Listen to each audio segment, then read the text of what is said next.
जादुई सिलाई मशीन। सुंदरपुर नाम के गांव में एक राम नाम का किसान अपनी पत्नी गीता और दोनों बच्चों के साथ रहा करता था। उसके दोनों भी बच्चे बहुत ही होशियार थे।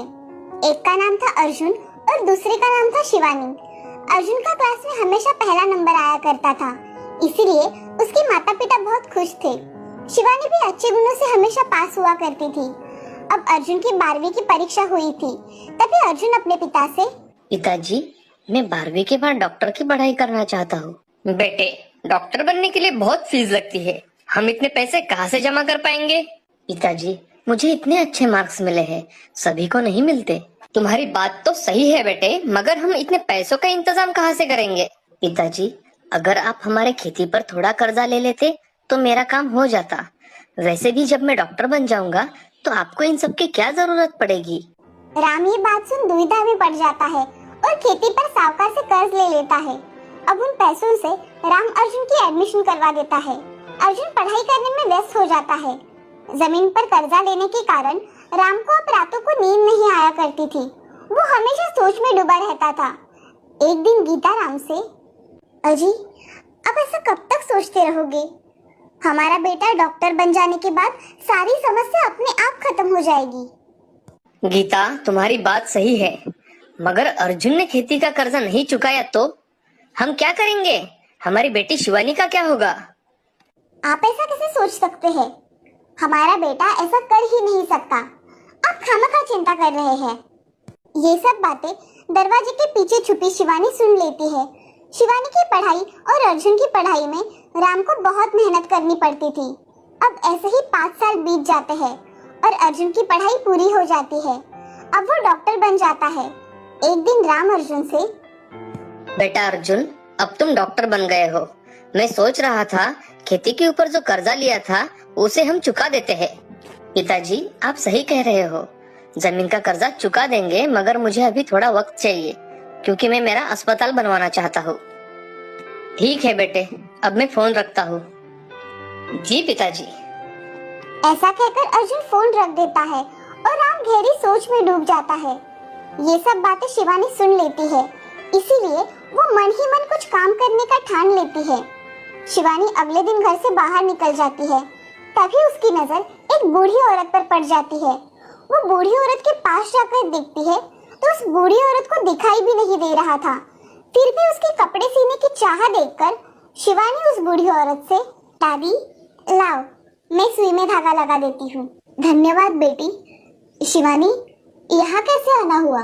दादी, मैं यहाँ से जा रही थी, आपको देखा तो आपकी मदद करने चली आई। क्या हुआ है शिवानी? बड़ी चिंता में दिखाई दे रही हो। दादी, मुझे खुद से कुछ काम करना है और अपने बाबा की मदद करनी है। बूढ़ी औरत थोड़ा सोचकर शिवानी से कहती है, शिवानी, क्या तुम्हें सिलाई आती है? नहीं दादी, मुझे सिलाई नहीं आती और मेरे पास सिलाई मशीन भी तो नहीं है। अरे शिवानी, इसमें कौन सी बड़ी बात है? तुम्हें मैं सिलाई सिखा दूंगी और ये मेरी सिलाई मशीन तुम लेकर जाओ। अब मुझसे पहले जैसा काम भी नहीं होता, मगर मेरे पास आपको देने के लिए पैसे भी नहीं है। शिवानी, तुम जब कमाने लगोगी ना तो मुझे मेरे पैसे लाकर देना। अब तुम मेरे पास रोज सिलाई सीखने आना, मैं तुम्हें सिलाई सिखा दूंगी। जी दादी। ऐसा कहकर शिवानी अपने घर चली जाती है। बूढ़ी औरत मन में सोचती है, मैंने शिवानी को मशीन देने का सही निर्णय लिया है। उसे तो ये पता भी नहीं कि ये मशीन जादुई है। उसे जल्दी पता चल जाएगा तो उसके सारे दुख दूर हो जाएंगे। शिवानी घर आकर अपना काम करने लगती है। अब अगले दिन शिवानी बूढ़ी दादी के यहाँ सिलाई का काम सीखने चली जाती है। दादी उसे सब काम निपुणता से सिखाती है। उसकी काम करने की चाह देख बूढ़ी दादी खुश हो जाती है। 8 दिनों बाद शिवानी सिलाई मशीन लेकर अपने घर चली जाती है। घर जाकर शिवानी भी ड्रेस सिलाती है, तभी उसके पास उसकी पड़ोसी कमला आ जाती है। कमला गीता से, अरे गीता, तुम्हारी शिवानी कपड़े सिलाती है क्या? हाँ, उसने अभी अभी सिलाई करना सीखा है। वो बहुत अच्छे कपड़े सिलाती है। मुझे भी एक ड्रेस सिलाना था मेरी बेटी के लिए। क्या शिवानी सिला देगी? हाँ देगी ना। आप उसके नाप का एक ड्रेस शिवानी को दे दीजिए, शिवानी सिलवा देगी। ठीक है। ऐसा कहकर कमला अपने घर चली जाती है वो अपने बच्ची का ड्रेस लेकर शिवानी को दे देती है और शिवानी से, इस कपड़े का बहुत अच्छा ड्रेस बनाना, मेरी बेटी परी लगनी चाहिए। जी। ऐसा कहकर शिवानी उस ड्रेस को काटकर अच्छी तरह से ड्रेस बनाती है। वो ड्रेस इतना अच्छा बनता है कि उसकी सहेलियां भी उससे ड्रेस सिलाने के लिए आ जाती है। अब कुछ ही दिनों में शिवानी बहुत अच्छे से ड्रेस सिलने लगी थी। अब उसके पास थोड़े बहुत पैसे जमा हो जाते हैं। उन पैसों को लेकर शिवानी बूढ़ी औरत के पास चली जाती है। दादी, आप कहाँ हो? मैं यहाँ हूँ शिवानी, कमरे में। शिवानी कमरे में चली जाती है और बूढ़ी दादी को कुछ पैसे देकर कहती है, दादी, ये मैंने कुछ पैसे जमा किए हैं, ये लो सिलाई मशीन के पैसे, बाकी के बाद में दे दूंगी। शिवानी, मुझे इन पैसों की कोई जरूरत नहीं है, तुम इसे अपने पास ही रखो और मैं तुम्हें एक राज की बात बताने वाली हूँ, वो ध्यान से सुनना। क्या बात है दादी? शिवानी, मैंने तुम्हें जो मशीन दी है वो जादुई मशीन है। तुम उसके सामने रात को कपड़े काट कर रख दो, सुबह सब कपड़े सिलवा के तैयार हो जाएंगे। मगर अब तक तो ऐसा कुछ नहीं हुआ दादी। क्योंकि अब तुम काम में निपुण हो गई हो, कमाने के काबिल बन गई हो, इसीलिए मैंने तुम्हें ये बात अब बताई है। आज से सिलाई मशीन तुम्हारी सहायता करेगी। धन्यवाद दादी, आपने मेरी बहुत मदद की है। जाओ और अपना काम करो। जी दादी। ऐसा कहकर शिवानी अपने घर चली जाती है। घर जाकर रात के समय शिवानी उस मशीन के सामने एक कपड़ा रख देती है और सोने चली जाती है। सुबह जब शिवानी उठती है तो उस कपड़े का ड्रेस सिला के रखा हुआ था। अब शिवानी ऐसे ही बहुत सारे ड्रेस सिलाया करती थी। उसके सिलाए हुए ड्रेस सभी को बहुत पसंद आया करते थे। अब शिवानी की ड्रेस देख एक दिन स्कूल की प्रिंसिपल उसे बुला लेती है और शिवानी से, शिवानी, मैंने सुना है तुम बहुत अच्छे ड्रेस सिलाती हो। जी मैडम, जिसको जैसे ड्रेस चाहिए मैं वैसे ही सिला के दे देती हूँ। शिवानी, इस साल स्कूल के बच्चों की ड्रेस की ऑर्डर मैं तुम्हें देना चाहती हूँ, क्या तुम कर पाओगी? हाँ मैडम, मैं कर लूंगी, आप सिर्फ मुझे कपड़ा दे देना। ठीक है, कपड़ा तुम्हें कल मिल जाएगा और काम हो जाने के बाद पैसे मिलेंगे। ठीक है मैडम। शिवानी वहाँ से चली जाती है। अगले दिन शिवानी को स्कूल से ढेर सारे सिलने के लिए कपड़े मिलते हैं। शिवानी उन कपड़ों को काटने लगती है। कुछ समय बाद शिवानी बहुत सारे कपड़े काटकर सोने चली जाती है।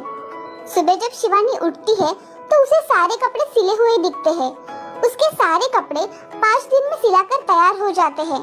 तभी शिवानी वो कपड़े स्कूल में दे आती है।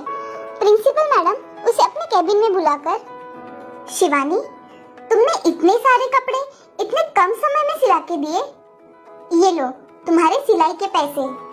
धन्यवाद मैडम। शिवानी पैसे लेकर घर चली जाती है और घर आकर अपने पिताजी को वो पैसे देती है।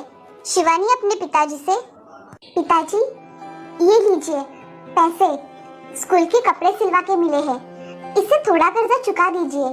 शिवानी बेटा, मैं तुम्हारे ये पैसे नहीं ले सकता, मैं मेहनत करके कर्जा चुका दूंगा, तुम उसकी चिंता मत करो। नहीं पिताजी, ये पैसे आप ले लीजिए और सावकार को दे आइए। मगर शिवानी, आप ये पैसे ले रहे हैं। ऐसा कहकर शिवानी उनके हाथ पर पैसे थमाकर वहाँ से चली जाती है। अब शिवानी अपने पिताजी का कर्जा चुका देती है और कुछ समय बाद अपना घर अच्छी तरह से सजाती है। उसके घर में सारी वस्तुएं थी जिसकी उन्हें जरूरत थी। ये सब देख सभी लोग आश्चर्यचकित हो जाते हैं। एक दिन अर्जुन घर आ जाता है। उसका घर देखकर वो खुद हक्का बक्का रह जाता है। उसका घर अब एक हवेली जैसा दिखाई देता है।